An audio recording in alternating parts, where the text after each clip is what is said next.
put on the special filter. Okay.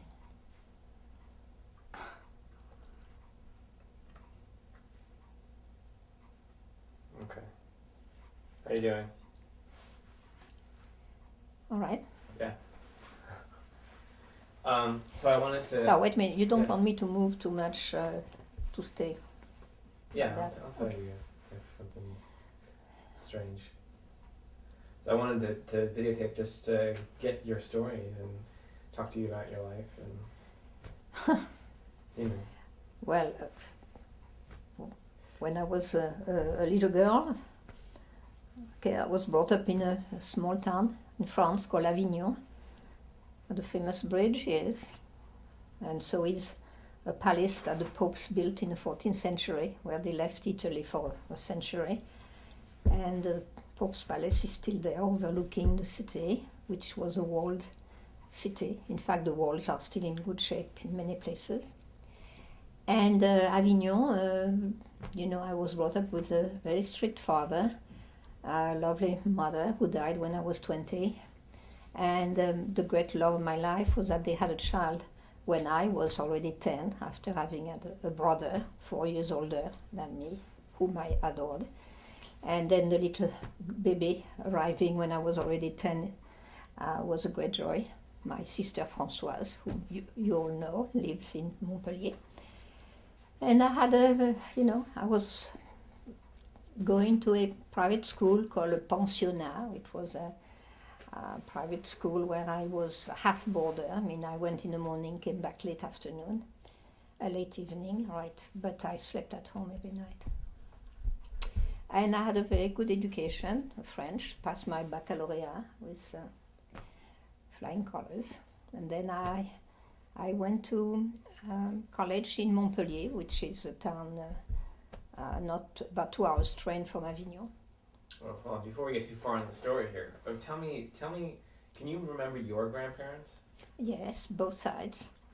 And when I ask you a question, can you try to include the question back in the answer? Okay, all right. So I ask you, tell me about your grandparents, and you say, my grandparents. All right, all right, so on my father's side, the name was Chabal, which is, of course, my maiden name. And my grandfather there died when I was about 7 or 8. And his wife, my grandmother, who was a difficult woman in many ways, died much, much later, when I was maybe in my 20s or 30s. Why was she difficult? Oh, she complained all the time, She always talked about herself and her children, but she was not open on the world. She complained about rheumatism, and maybe I'm very unfair because maybe she was in great pain. But my other grandmother, my mother's mother, and the mother's father, I also knew them, although my grandfather there, my mother's father, died when I was young, and maybe 10. And one of the first time I saw my mother cry, and really cry very hard, was at that death. And I can remember her just lying on the couch, coming home, and just sobbing and sobbing. And I had never seen her like this. And I realized that the loss of her father was very hard on her. And my grandmother there, the wife of this grandfather who died, lived very long. She lived until she was at least 86, and so I knew her very well. And she was very different from my other grandmother. She would always ask me about my school and my friends. And how did your grandfather die? Her husband, I think he had a heart attack. I'm not sure. Embolism, we called it in French, but I know he died suddenly. Do you remember anything else about them? Well, did they do anything strange? Were they staunch Catholics? No, they were not staunch Catholic at all. My grandmother, Catholic enough, I think, to go to Mass on Sunday, but nothing. They didn't indoctrinate me or anything like that. They owned this bijouterie, the jewelry, that is still in Avignon. That was for a long, long time, they lived in the apartment behind the jewelry. So it was a tradition then that you didn't close the shop at all, so that you wouldn't risk to lose a customer. But you lived in the back, so when you had le dîner, the big meal of the day, and somebody came in the store, you just got up and took care of the customer before you came back to finish your meal. But that was very common. And so what my grandfather there was a watchmaker.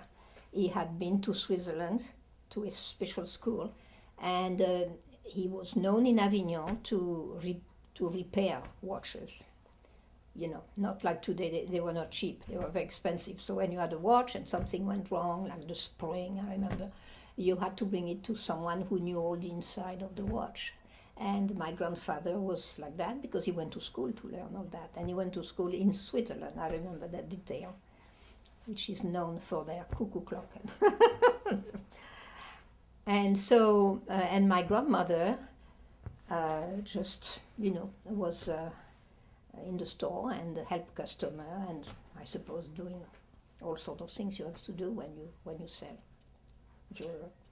Just before we go forward, do you remember anything else hearing from them about their grandparents or some family story? No, and I regret very much. My grandmother's maiden name was Gandiol, that I remember, and they had an inn in a little town called Les Vans, not very far from Avignon, still in the south, where my mother was born.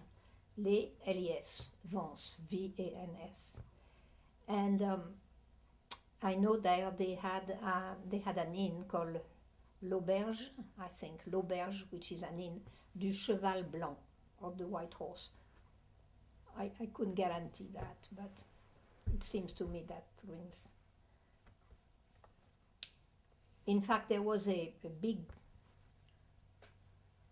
clock, like grandfather kind of clock, and where the name Gandiol was written somewhere. And my sister, a few years ago, went there, and the people who own the place now gave it to my sister, or maybe sold it to her. I don't know, but I know it's back in the family, that big grandfather clock. So my grandmother was not very talkative about her past, and I was too young to realize that after she'd gone, I would know nothing about the family, and Growing up, did you feel like you had an identity as a French person? No, everybody I knew was French, so I didn't think that. I never thought about that. I had no idea I would ever live in America. I mean, as far as I was concerned, everybody was French.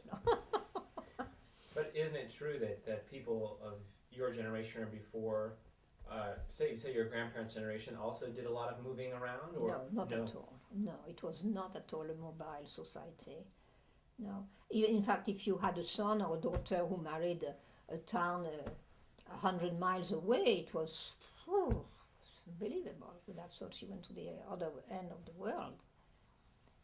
Right, no, it was very, families stayed around, married in the same town, or, one or two. It was very rare that people would move, let aside the United States. But even I never heard about anybody who lived in Italy because they married an Italian, or Spaniard, or even in Avignon, if you married somebody from Paris, it was almost a bit rare. No, I exaggerate, but I mean people just didn't move around at all, But things have changed a lot. But so let's talk about what happened that forced you to sort of get up and move around. Well, I was maybe a rebellious adolescent. First of all, I absolutely wanted to go to college, and that was not very frequent for girls, and my brother had to really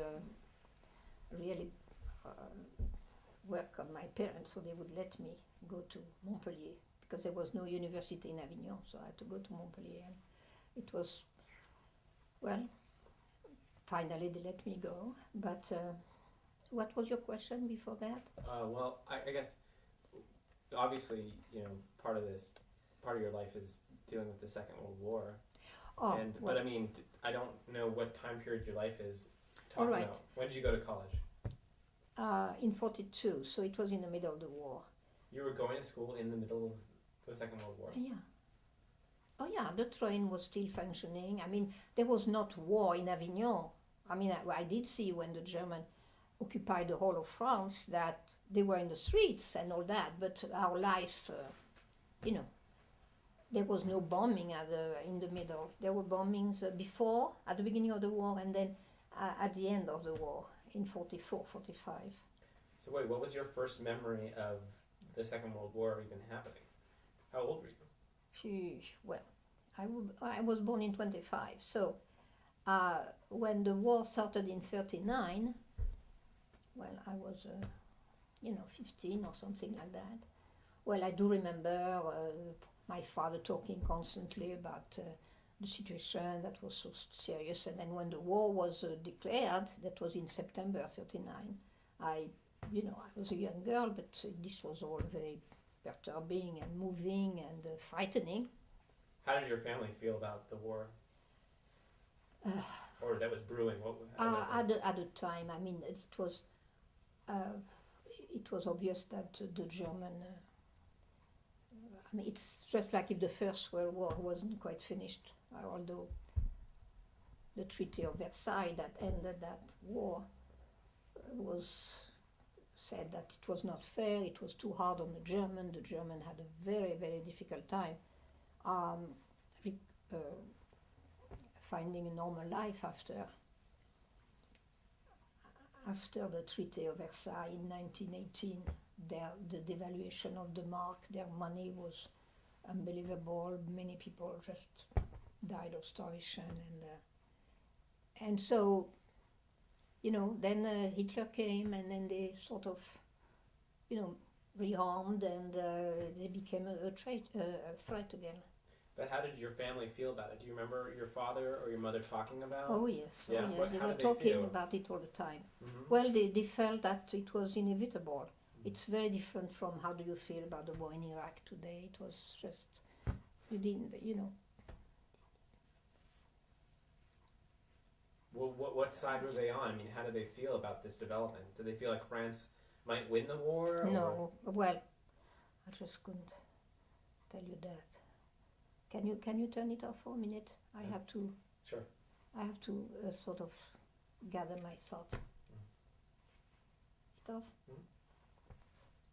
All right, so 39.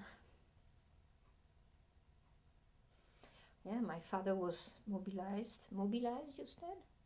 He was drafted into the army, although he was over 40. But. Really? Mobilisé. But not for very long, because he had children, and then. But for a while he was wearing the uniform. Yeah, no, the question.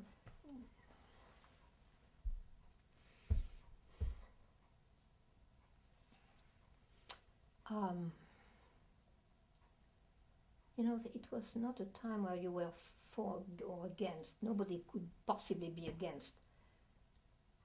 I mean, it was the German and the Nazi that really were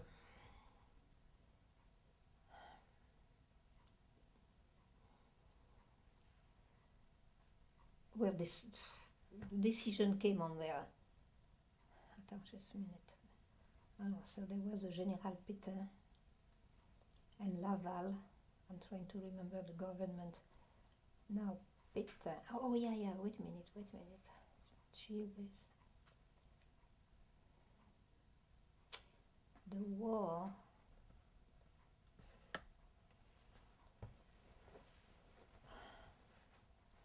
Strange that I have difficulty remembering the sequence.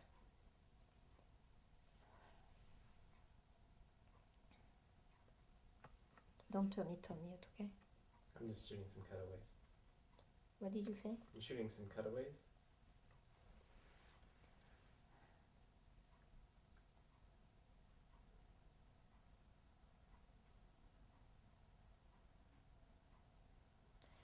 right. Okay. So the German invaded.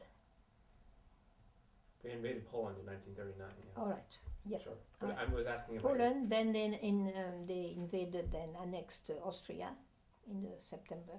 Then they moved into France. I think it was in May 40. Right.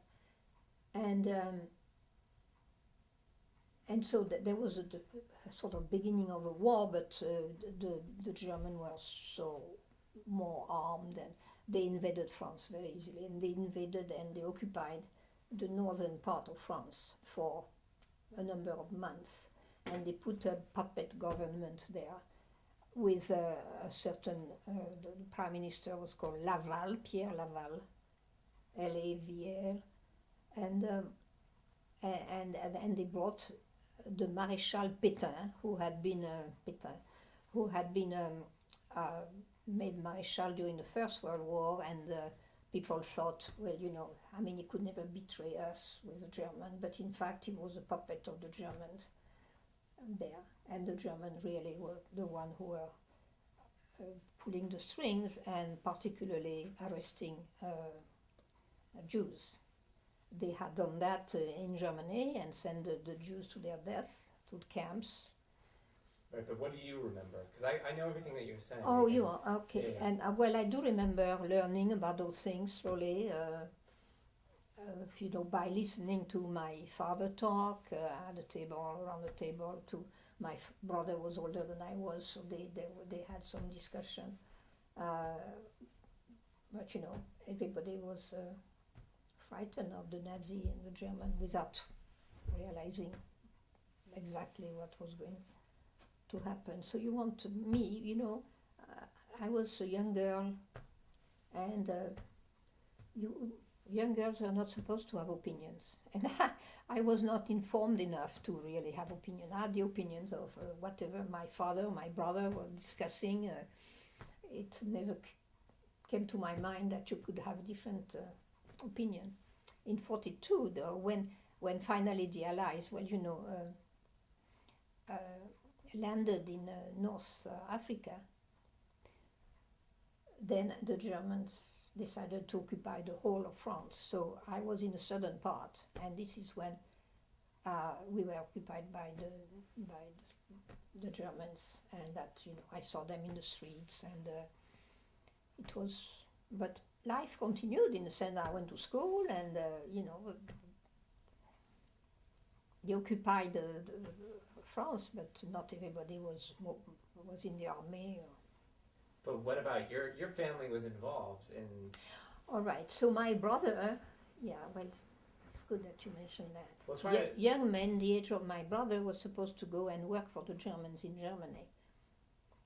But he had been sick. He had had a kidney illness, and so he was not drafted in the army. And he went. He was in the underground. Well, that doesn't. Yeah, he disappeared for.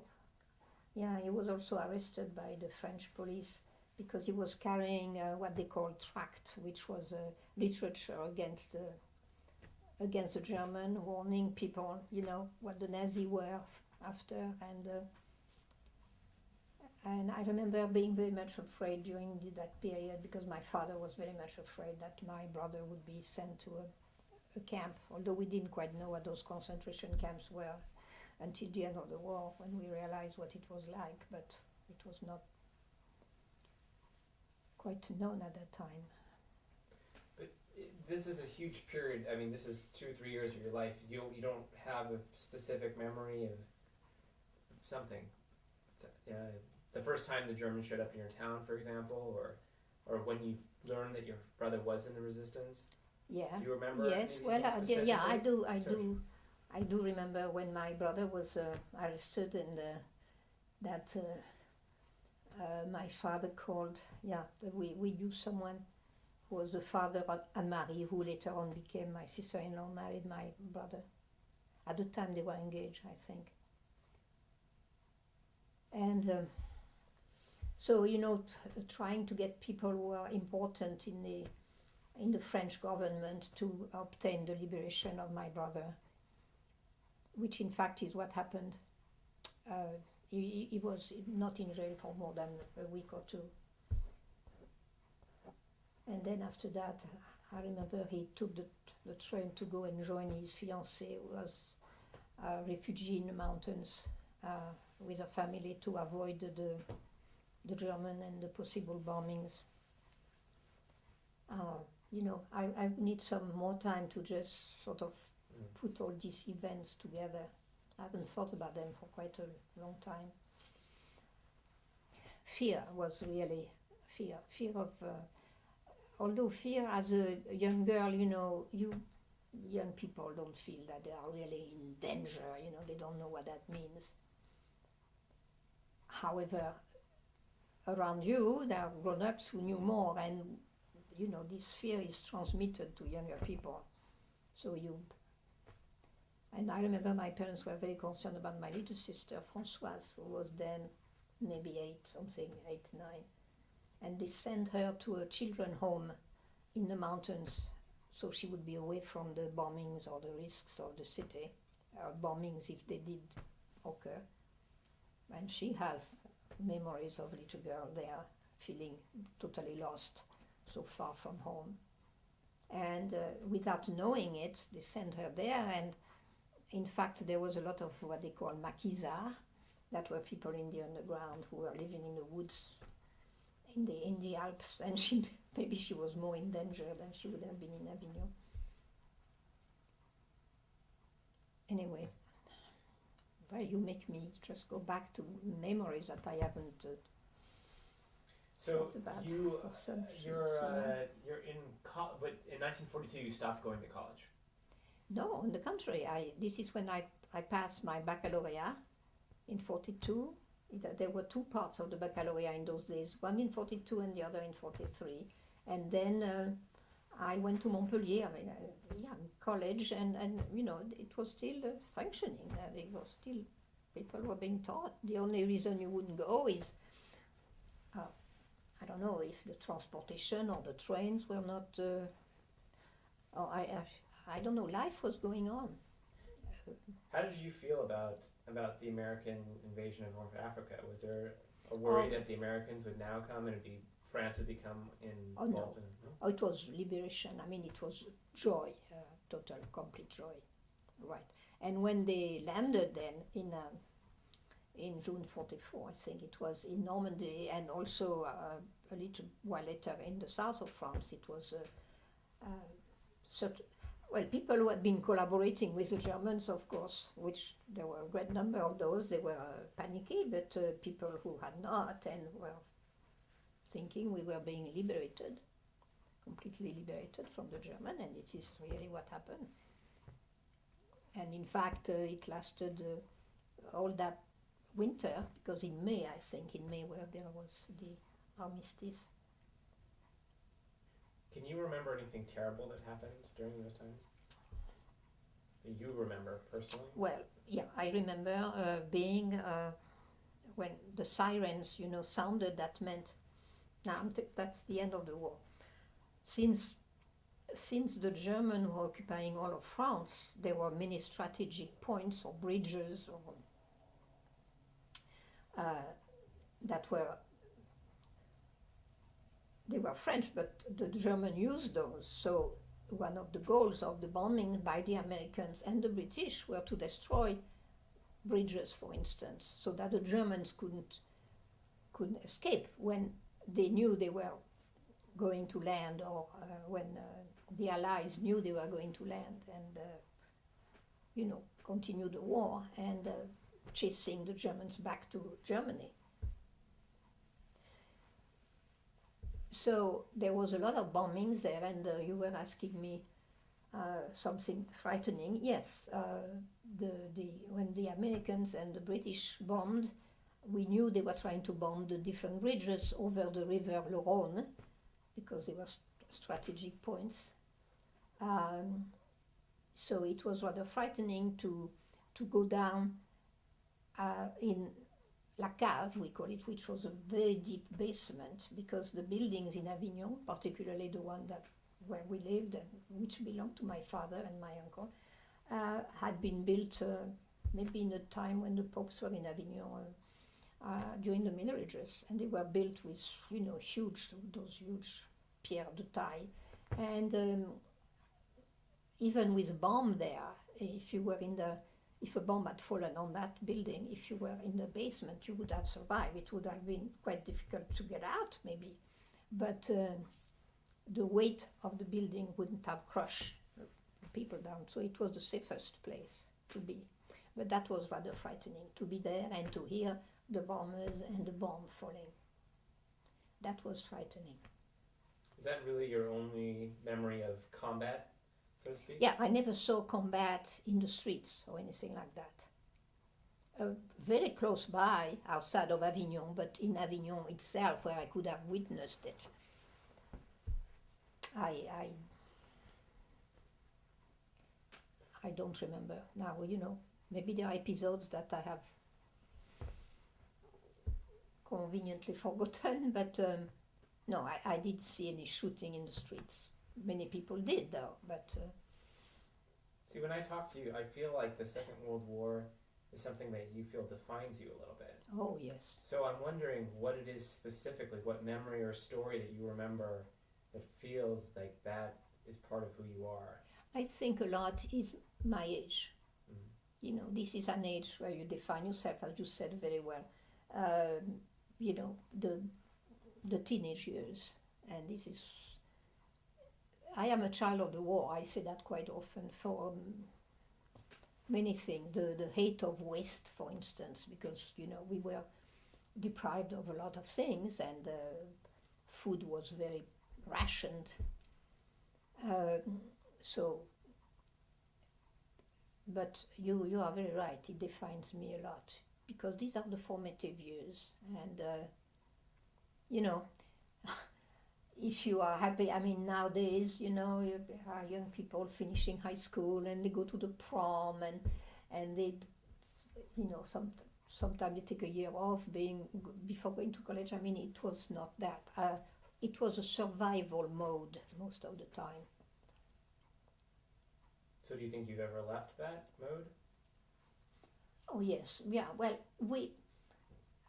people exactly my generation didn't remember really what it was not to be in a war, because before the war you are too young to really think about that, and then you have this period of the war at an age and it defines you a lot. Then the war is over. Well, sure, that was a great joy when we knew that the Americans were marching, coming towards Avignon from Marseille, and this I do remember, a very happy moment. I was alone with my father in Avignon, and my sister was in the mountains, as I told you, and so my mother too, she had developed tuberculosis, so she was not in Avignon. And my brother was with his fiancée's family in the mountains also. When I say in the mountains, means, away from the possible targets of bombings. And I don't know how I started that, so I don't know. You're talking about the American liberation? Oh, yeah. Mm-hmm. And so we knew that the Germans were leaving France, because they realized that they were not going to be able to fight the Americans, that they were too weakened. And so I do remember when they arrived in Avignon, they went to the main place called La Place de l'Horloge. And my father and I were going to have lunch, and then we heard screams in the streets, of joy, of people rushing to that place to welcome them. And they had been generous enough, the American, to let the Canadians, and that they had also some French army, or the French people who were. And so these are the people that were in the first jeeps that I saw. Yeah, that was a great joy. And the days that follows, where we had soldiers and an army in Avignon, but not the same uniform. they were American or Canadian or British, although there were no British there in that particular army. So do you remember running down to the plaza? Did you do that, or do you just Yeah. remember the story? Oh yeah, no. My father and I, we just did the same thing. We just left everything and we just rushed and went to see. I mean, it was incredible, this episode. Here they are, finally we are liberated from the Nazi. And that was it. And I remember also the days that followed, I went to market in the morning, and we had very little food and everything was rationed with coupons. But in the south of France, you have fruit and vegetables that grow there. And so at least we had that. And I remember coming out of the market, and so happened that day there was jeeps there with American soldiers, and how could you say thank you to them? So it was giving them fruit. I do remember sharing my fruit with them. They probably had fruit up to here, but that's the only thing we really had. And that was, these were days of great joy. Then we started having regular news from my mother and my sister. But still, somehow the war is still scarring because the liberation didn't somehow cast away the last couple of years for you, right? Didn't cast away the years before. Well, at that time I was young, yes, probably. It's only as you get older that you remember the whole picture and what was before. It just seems that something traumatic happened beyond. I mean, I know that it's a bigger experience than just. Was there something specific that happened? What about your friends? Did you lose any friends, family? No. Did you know anyone who was killed? Close to me, no.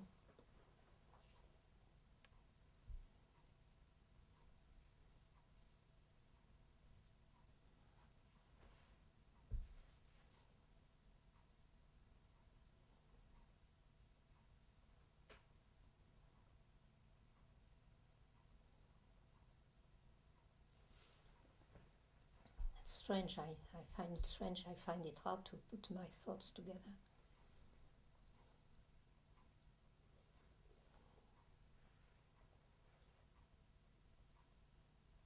So no one, So you survived the war. So did you feel guilty about that? No. If I had had a lot of friends and family who had died around me and I was the only survivor or few, that would have been different, but that was not the case. I felt very, very lucky that the war was over. So was it just the fear of living those times, or was it just the uncertainty of not knowing what was going to come forward? What was it specifically about that period in your life that was traumatizing?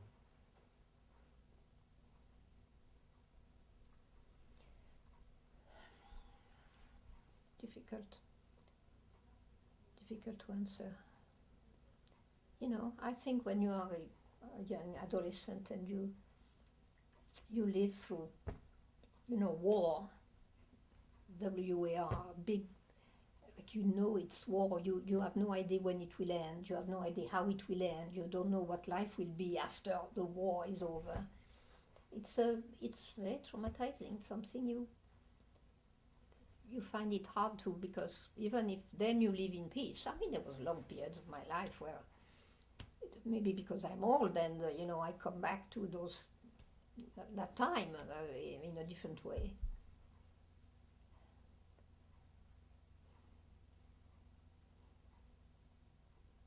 What else do you want to say about the war? About the war. Okay. You have family stories. I know isn't there a story about your brother and the resistance? Yeah, I was very concerned about him because I did realize, and when I knew a lot more, that he was doing very dangerous things. He was, helping in the printing of those tracts, which was telling people what really the Germans were, and he was putting those. He went from house to house and put them in mailboxes in apartments.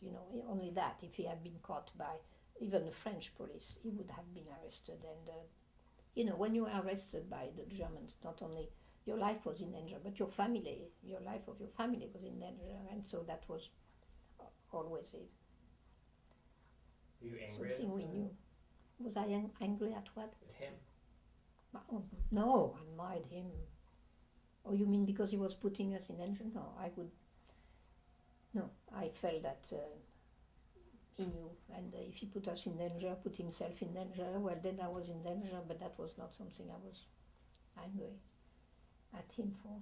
My father was concerned, and he would have liked that to stop because he felt that he put the family in danger, but he did realize also that my brother was doing it for, that he was, it was idealism, you know, in many ways, and that was not, I didn't say the right word, but it was a sense of ethics, a sense of what was right, that you live in crisis and you have to do the right thing. You can't just go and just say, well, I don't want to know. You have to take sides. You have to have the courage of doing that. Did you do anything that undermined the war effort for the Nazis, or? Well, it's funny you said that. What need to say? That was not on my own doing. I just never felt that I could do anything. I was too young. But my brother was in the middle of his anti-Nazi activities. Had to mail or had to send something, or maybe it was a telegram. I don't know, but he was really afraid to go to the post office to do that. Because it had to be sent in the occupied zone, maybe. I don't know. But I know that he asked me if I could go to the post office and do that, feeling that a young girl my age wouldn't be a suspect, which I was so happy to do, you know. But nothing happened. I sent whatever had to be sent without any problem. That I do remember that. What about your mother? What was she doing this No, time? my mother was just doing nothing. She was frightened for her family, and so was my father. There was nobody except my brother in the family who really put his life on the line. What were they doing during this time, your mother and father? Well, you know, they had a store where they sold men's shirts and ties, and so they were taking care of their business. Now, it was very difficult to order merchandise, because there was a great shortage of cotton and whatever, so when they received material or shirts, they were made of fibers that were very bad, but that's the only thing they could sell. They managed to survive. I mean, the business was not thriving because people were avoiding to buy anything, you know, using the old one. I remember my mother taking my father's shirt, and I mean, they had a shirt store, and turning the collar on the other side and sewing it and resewing so that it wouldn't show the wear, because it would have been here. And fourish. A man selling shirts, he couldn't have shirts that were not perfect. So I do remember that. So that shows you that people avoided buying new things because the material, the fiber, the fabric was very bad quality. Tell me about Avignon. Well, Avignon suffered a little bit from bombings when at the end of the war, when the American bombed, because they were trying to hit the bridge. Not the old Pont d'Avignon, that was not in use, but the bridge that was in use. And in fact, they missed it. So your question was, tell me about... Avignon. What do you remember about just growing up there? Well, tell you the truth, I was involved in school and studying, and I can't say that I have, that I noticed that people were not dressed well. No, that was... Do you have any nostalgia about it? Nostalgia? About Avignon, specifically. Oh, but Avignon, well, I went back, I lived there for a long time, and I went back.